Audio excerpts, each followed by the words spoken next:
There may be a peace agreement between Israel and Hamas, but the terror group hasn't stopped their deranged behaviour. This time turning their attention to rival Palestinian groups and staging disturbing mass public executions.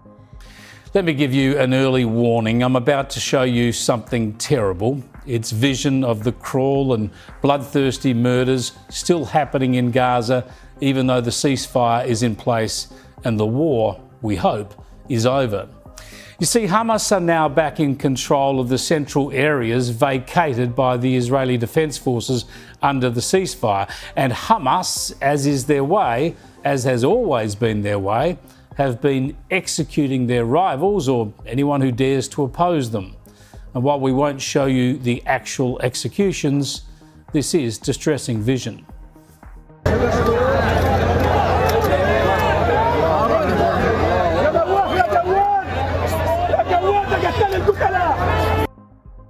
Yeah, how about the crowds gathering to watch? That was Gaza yesterday. This is terrible. But now that the US is involved in maintaining peace in the region, they are not standing for such barbaric violence.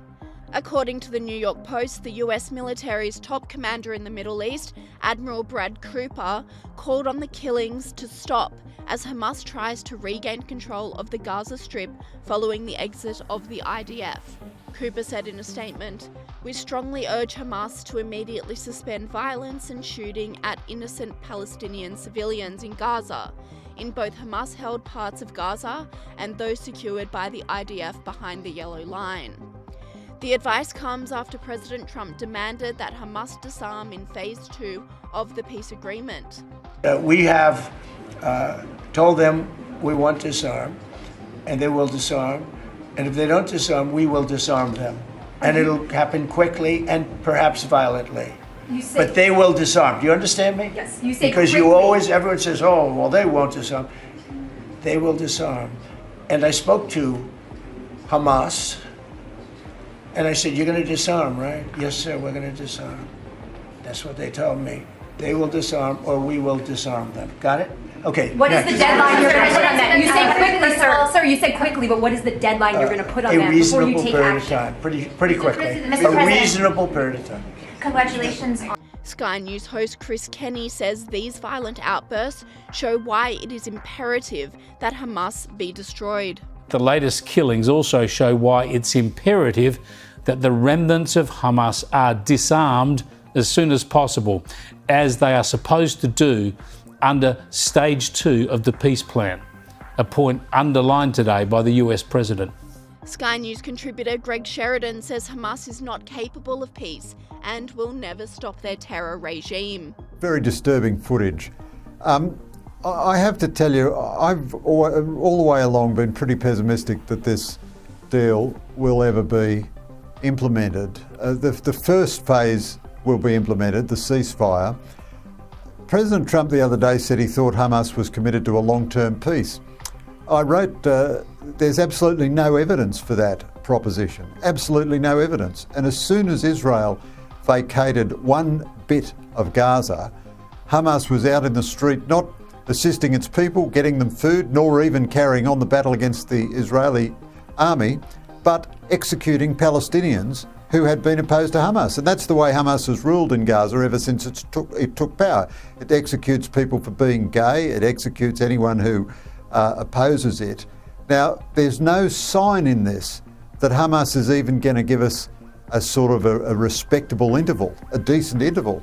I mean, I think the optimistic hope was never really that we're going to get peace in Gaza or anywhere else, but that Hamas might just go quiet for a couple of months and let everything settle down and let some kind of Palestinian administration come into office while becoming a Hezbollah-like private militia, which would, cause trouble again down the track. He also added that Trump's threat to violently disarm Hamas is empty. Now, they may be overplaying their hands here. When Trump says if they don't disarm, we'll disarm them, he is surely bluffing. There's not the slightest chance American troops will be sent into Gaza on a search and destroy mission to root out Hamas. I suppose he could encourage the Israelis to go back in again.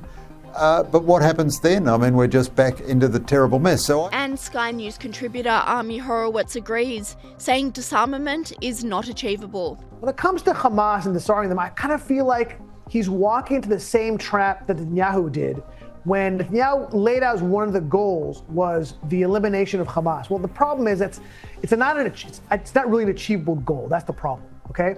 And when you lay out one of your strategies, one of your goals as doing that, you're setting yourself for failure, which is what he did on the Hamas front. Hamas is still there. They haven't gone anywhere. Sure, they've killed leadership. Hamas is not just a terrorist organization, which it is, and the head of the government in Gaza, which it is. It's also an ideology. You can't disarm an ideology.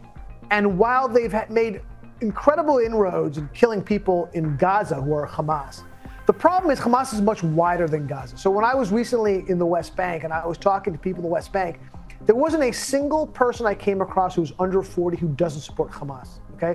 Hamas has incredible traction in the West Bank as well. And there's a reason why there has not been an election in the West Bank for over 20 years, because they know the Greens, Hamas, would win that election going away. So look, disarming the entire terrorist organization like that is a difficult goal. I'm not sure it's frankly achievable. But if anybody could do it, I mean, I'm not gonna bet against President Trump.